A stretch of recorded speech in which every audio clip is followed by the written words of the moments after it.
Le royaume des esprits justes sous Dieu le Père est mesuré à la perfection. Apprenez comment mesurer chaque aspect de votre vie de la même manière en plaçant votre affection sur les choses d'en haut, maintenant sur la clé de David avec Gérald Fleury. Bonjour à tous.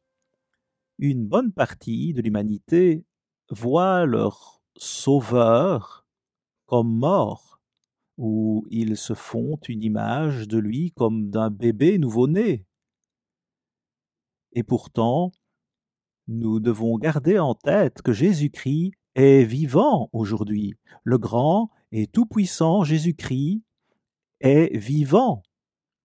Maintenant, ce que nous avons besoin de savoir tout d'abord, c'est ce qu'il fait actuellement. Que fait-il? Que fait-il pour nous en ce moment? Si vous lisez Hébreux 4, versets 14 et 15, on dit ici qu'il est un grand souverain sacrificateur qui a de la sympathie et des sentiments pour nous et nos faiblesses. Il a de vrais sentiments et il travaille pour nous aider de différentes façons. Il fait cela. Et si vous regardez Colossiens 3, versets 1 et 2, Paul parle de chercher les choses d'en haut. Affectionnez-vous aux choses d'en haut. Mettez votre affection à cet endroit. Cette expression « affectionnez-vous » pourrait se lire ainsi « soyez d'un même esprit ». Autrement dit, pensez comme Dieu pense. Pensez comme il le fait. Et placez vos pensées là-haut, où il est et sur ce qu'il fait. Et c'est une des plus étonnantes vérités dont vous n'entendrez jamais parler. Jamais. Paul a également écrit ceci: lorsque Moïse est monté sur la montagne, il a reçu une vision du temple céleste et Dieu lui a commandé de faire le tabernacle selon ce modèle, ce qu'il avait vu dans le ciel. Dieu lui a montré cette vision sur la montagne et il dit: maintenant, je veux que tu construises le tabernacle exactement comme ce que tu vois dans le ciel. Et Moïse, bien sûr, l'a fait. Il a suivi ce modèle. Il mettait son affection sur l'au-delà. Et c'est exactement où Dieu veut que nous dirigions tous notre vision. C'est dans Hébreux 8 et verset 5, mais ensuite également dans Hébreux 9, versets 23 et 24. Voici ce qui est écrit. Il était donc nécessaire, puisque les images des choses qui sont dans les cieux devaient être purifiées de cette manière, que les choses célestes elles-mêmes le fussent par des sacrifices plus excellents que ceux-là. Car Christ n'est pas entré dans un sanctuaire fait de main d'homme en imitant du véritable, mais il est entré dans le ciel même, afin de comparaître maintenant pour nous devant la face de Dieu. Il comparaît devant la face de Dieu, le Père, pour nous. Pourquoi? Pourquoi apparaît-il directement devant la face de Dieu pour y faire quelque chose pour nous? De quoi s'agit-il? Voyez, c'est ainsi que vous vous affectionnez aux choses d'en haut. Voyons de plus près ce qu'il regarde dans 1 Jean 2 et verset 1. Voici ce que ça dit. « Mes petits enfants, je vous écris ces choses, afin que vous ne péchiez point. Et si quelqu'un a péché, nous avons un avocat auprès du Père, Jésus-Christ le juste. » Si quelqu'un a péché, nous avons un avocat auprès du Père. Nous avons Jésus-Christ qui est là en tant qu'avocat pour nous, lorsque nous péchons, pas lorsque nous sommes justes. Maintenant, c'est une compréhension étonnante dont nous avons besoin. Mais Jésus-Christ était sur cette terre, et il a été tenté, et il n'a jamais péché, mais il a été tenté comme nous le sommes. Et il comprenait la bataille que nous avons, à certains égards, mieux que le Père la comprenait parce qu'il était ici. Et le Père voulait qu'il soit là afin qu'ils puissent parler ensemble et discuter sur comment aider les saints ou les membres de la véritable Église de Dieu quand ils péchaient. quand il péchait. Maintenant, vous pouvez voir que Dieu le Père est impliqué également. Mais nous avons un avocat. Nous avons un avocat, pas nous avons eu. Nous avons un avocat devant le Père lorsque nous péchons. Dieu ne nous condamne pas à mort ou quelque chose comme ça. Il nous aide à nous lever, à nous relever et à continuer à surmonter notre nature humaine et Satan, le diable et ce monde. C'est une grande bataille que nous avons à combattre. Mais il est notre avocat en ce moment, aujourd'hui. Il est un avocat pour vous et pour moi, si nous le désirons, si nous le voulons vraiment. C'est tout simplement quelque chose d'une splendeur à vous couper le souffle lorsque vous y réfléchissez. Et qui comprend cela? Et ensuite, bien sûr, il poursuit en parlant du Père. Je vais juste lire quelque chose que j'ai écrit là-dessus. Ce mot révèle également beaucoup de choses sur notre Père. Lui aussi est vivant, profondément sensible à tous les détails importants dans nos vies. Il a établi pour le Christ la responsabilité d'être notre avocat. Il est un Père qui a un amour parfait pour chaque fils. Comment un père pourrait-il, avec un amour parfait, ne pas être impliqué de façon égale avec chaque membre de la famille? Notre Père n'a pas de favori dans sa famille, comme il est inspirant de savoir que nous sommes aimés si profondément. Maintenant, c'est quelque chose que nous avons tous besoin de savoir. Jésus-Christ est un avocat auprès du Père, et il discute de nos problèmes et de nos difficultés si nous leur obéissons et essayons de tout faire pour leur plaire. Ils vont prendre soin de nous et vont faire tout ce qu'ils peuvent pour nous aider à vaincre nos problèmes, nos péchés, et nous aider à les surmonter parce qu'il nous veut, c'est-à-dire le Père nous veut dans sa famille, et Jésus-Christ aussi. Tous les deux le veulent. C'est une vision tout simplement majestueuse que nous devons tous avoir dans nos vies. Notez le verset 2, il dit « Il est lui-même une victime expiatoire pour nos péchés, non seulement pour les nôtres, mais aussi pour ceux du monde entier. » Voyez-vous, cette victime expiatoire signifie simplement que le Christ a payé pour nos péchés. Il a payé pour les péchés du monde entier. La plupart des gens ne le savent même pas. Mais c'est ce qu'il a fait. Alors, qu'est-ce qui est requis pour payer pour nos péchés? L'Ancien Testament parle du sang des taureaux et des béliers, mais ensuite Paul poursuit en disant « Eh bien, il n'y a aucune façon dont le sang des taureaux et des béliers puisse payer pour nos péchés. Il faut Dieu dans la chair pour faire cela. Il faut la mort de Dieu pour faire cela.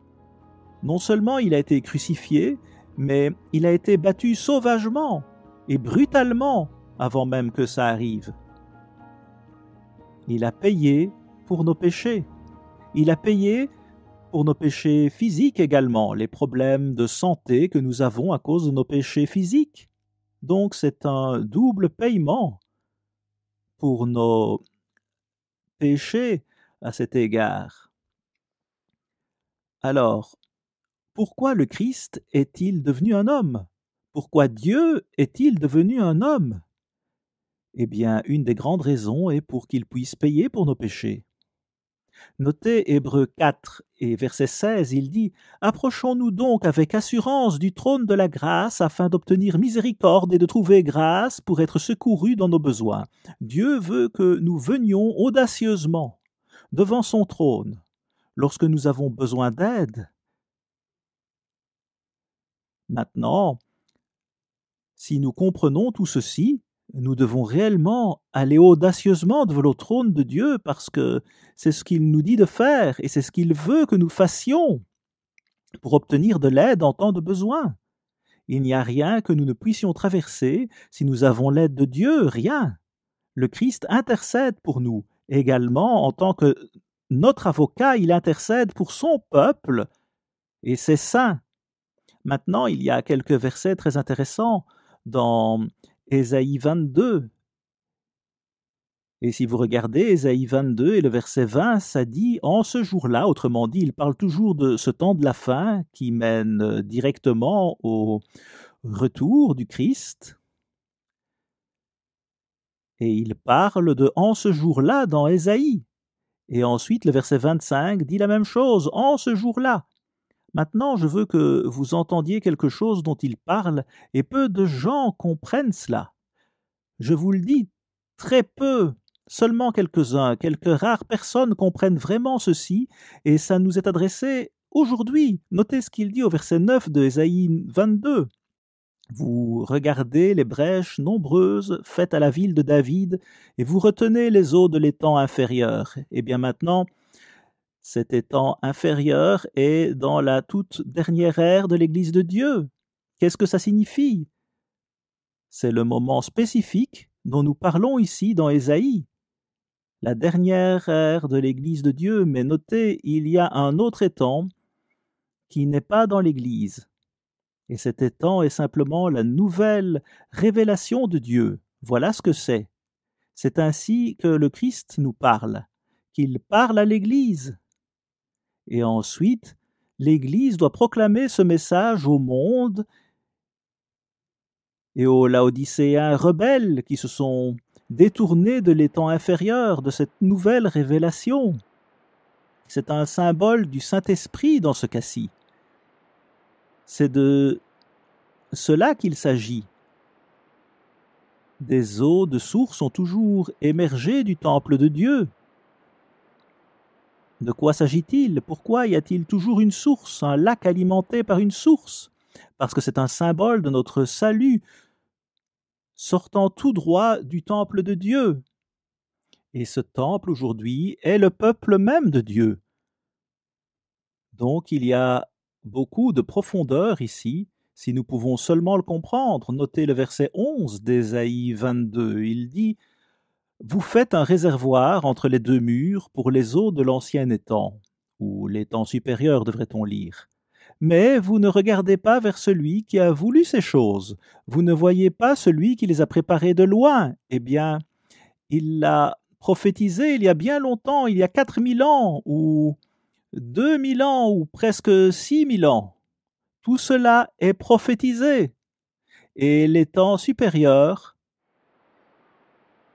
n'est pas de la dernière ère de l'Église, il est de l'ère précédente, où Dieu a révélé les grandes vérités fondamentales. Par l'entremise d'un homme, il a rétabli toutes choses, Matthieu 17, versets 10 et 11, et il l'a fait par l'entremise d'un type d'Élie dans ce temps de la fin. Combien de gens comprennent cela? Donc ces deux étangs sont réels. Nous avons un article que nous vous enverrons dont le titre est « Affectionnez-vous aux choses d'en haut » et aussi la véritable histoire de la véritable Église, qui vous expliquera ceci vraiment clairement si vous voulez étudier ceci davantage. Mais ça signifie de la nouvelle révélation de Dieu et elle est symbolisée par cette eau de source dans ce cas-ci. C'est le symbole. Et si vous regardez, eh bien, les deux ères du temps de la fin couvertes dans Apocalypse 3 et Apocalypse 12, vous pouvez voir que ces deux ères, chacune a un étang d'eau ou de la nouvelle révélation que Dieu leur donne afin qu'elles puissent proclamer le message de Dieu à ce monde.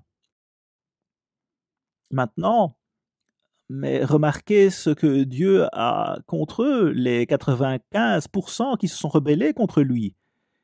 Eh bien, il dit qu'ils ont rassemblé tous ces étangs ensemble, ils ont rassemblé tout ce matériel ensemble, mais il dit, vous ne regardez pas vers votre concepteur ou le créateur de ces choses, ou d'où elles viennent, la source, vous ne regardez pas cela, vous n'affectionnez pas les choses d'en haut, vous y regardez humainement.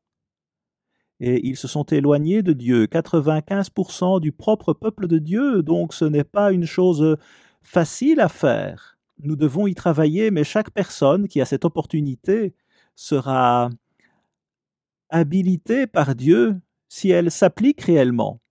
Chaque fois. Mais ils doivent regarder à la source. Ils doivent le faire. 2 étangs de nouvelles révélations.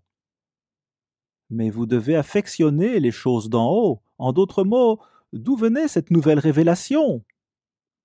Pas de la terre, elle venait du troisième ciel, ce ciel nordique où est le trône de Dieu, et il révèle toujours ses secrets à son peuple, les véritables élus.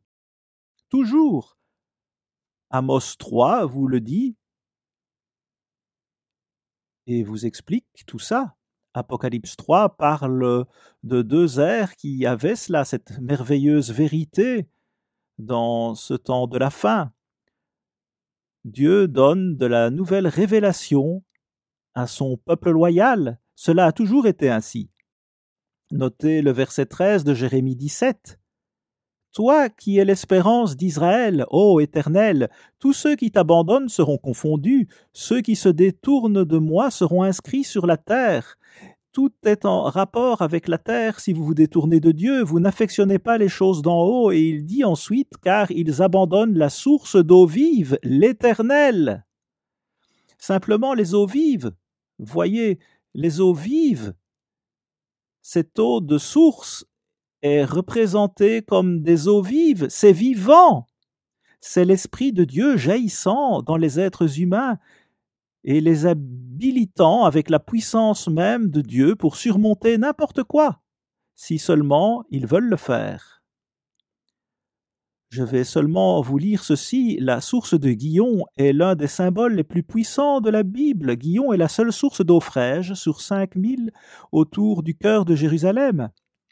Il symbolise le Saint-Esprit et la fontaine des eaux vives dans le temple de Dieu dans le ciel. Et je viens de vous lire une écriture vous disant cela pour typifier cette eau dans son temple dans le ciel. Dieu s'est toujours assuré que son sanctuaire sur terre était associé à une source. Le docteur Ernest Martin a écrit qu'une telle source était vue par David et Salomon comme un élément important du temple à Jérusalem, reproduisant précisément le modèle ou la réplique du temple de Dieu dans le ciel. Vous voyez, cette eau de source était toujours dans le temple, et tout ça n'est qu'un symbole du temple de Dieu aujourd'hui, qui est son peuple.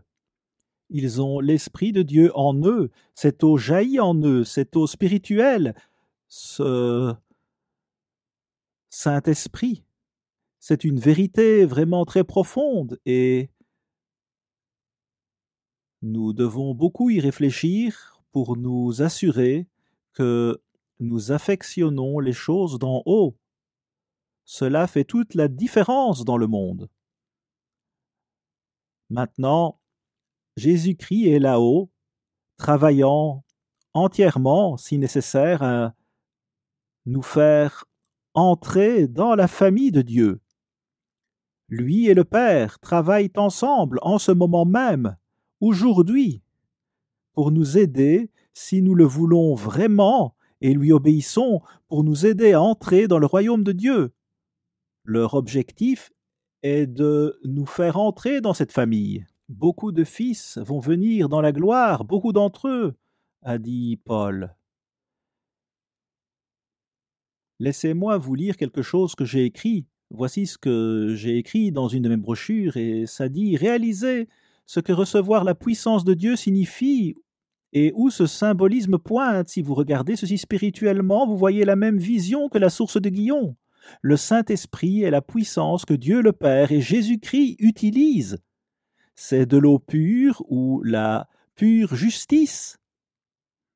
Elle nous permet de voir la vision du temple de Dieu en haut. Nous voyons cette vision venant de Dieu en haut. Elle vient toujours de lui, où nous ne faisons que marcher dans le désert de cette terre, n'allant nulle part. Nous perdons notre but, nous perdons notre vision, nous ne sommes plus des visionnaires. Notez Ézéchiel 43 et verset 10. « Toi, fils de l'homme, montre ce temple à la maison d'Israël, qu'ils en mesurent le plan et qu'ils rougissent de leur iniquité. » Maintenant, plan veut dire modèle à copier. Webster le définit comme un modèle ou un plan utilisé pour faire des choses ou faire une imitation de quelque chose. Ceci parle au sujet d'un modèle dans le ciel. Le plan que nous devons regarder est en haut. Nous devons affectionner ce que Dieu veut que nous voyions là-haut, en haut dans ce troisième ciel, lorsque lui et le Christ sont dans le Saint des Saints. Et nous y avons accès parce que Christ a effacé nos péchés passés, la pénalité encourue pour eux. Il a effacé cela, il a payé pour ses péchés en tant que l'agneau de Dieu. Maintenant, vous voyez, ce temple physique est vraiment juste un type du saint temple dans le ciel. Et Dieu fait tout pour nous amener à regarder là-haut. Notez Joël 3 et verset 18. Il dit en ce temps-là, le mou ruissellera des montagnes, le lait coulera des collines, et il y aura de l'eau dans tous les torrents de Juda. Une source sortira aussi de la maison de l'Éternel et arrosera la vallée de Sittim. Une source va jaillir au milieu du temple de Dieu dans le millénium, et les eaux vont tout simplement sortir hors de la maison de l'Éternel à Jérusalem, et les gens pourront seulement toucher les eaux et ils seront guéris. Mais c'est l'Esprit de Dieu qui jaillit pour guérir ce monde de tous leurs péchés, toute leur méchanceté, toute leur faiblesse et tous leurs péchés superficiels ou de leurs péchés plus sérieux, pas aussi superficiels, mais toutes sortes de péchés ou leur infirmité, comme la Bible les appelle. Donc cette source va simplement remplir cette terre de la précieuse vérité de Dieu, elle va remplir la terre. Tsadok a oint Salomon directement là, à la source de Gihon, 1 Roi 1, versets 38 et 39. Le roi David a placé l'arche d'alliance juste au-dessous de la source de Gihon et l'a laissée là jusqu'à ce que son fils construise le premier temple. Pourquoi? Eh bien parce qu'elle représente le trône de Dieu. L'arche de l'alliance représente le trône de Dieu.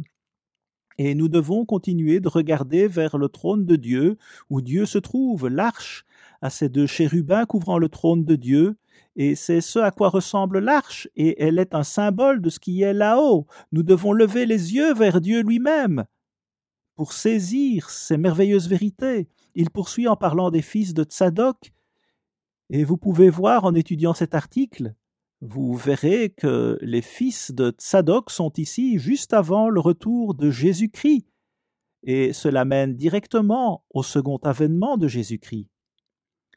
Donc c'est pour nous aujourd'hui. Nous devons regarder en haut à ce trône, et il parle de mesurer, mesurer, mesurer. Et toujours, quand vous construisez le trône de Dieu, vous devez tout mesurer selon ce qui est là-haut. Nous sommes le temple aujourd'hui, et nous devons tout mesurer spirituellement selon ce qui est là-haut. Affectionnez-vous aux choses d'en haut, mesurez de la façon dont Dieu vous dit de mesurer, et mesurez selon son modèle. C'est une vérité tellement splendide et magnifique. Si seulement nous pouvons la comprendre, Dieu veut que nous mesurions tout ceci, et ce que vous allez découvrir et ce que vous allez voir est simplement la plus phénoménale et merveilleuse vérité que vous n'ayez jamais entendue et que vous n'entendrez jamais dans votre vie. C'est précieux à ce point-là et ça remplit simplement votre vie de joie, de bonheur, de paix et d'abondance. Et Dieu nous aide à voir ce qu'est son but pour l'homme à chaque moment de son enseignement. À la semaine prochaine, ici Gérald Fleury. Au revoir mes amis.